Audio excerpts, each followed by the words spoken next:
มาพี่น้องมาจวดกันอีกแล้วจ้ามื้อนี้นะ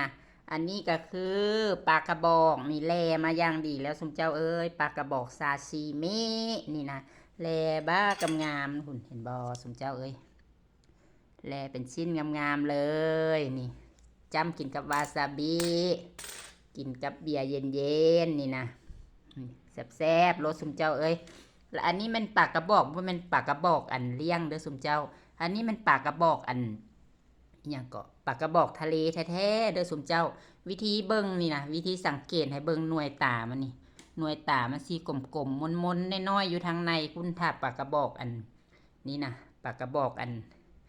ทะเลแท้ๆบ่แม่นปลากระบอกเลี้ยงนะอ่ะมันสิเป็นจังซี่เนาะแล้วกันเนื้อมันสีแซ่บนี่นะเนื้อมันสีมันเนื้อมันสีมันส่วนหลายคนเกาหลีคนญี่ปุ่นดอกกระเจ้าสีนิยมมาอันเอามาอันเฮ็ดซาซิมิกินเนาะนี่เนาะ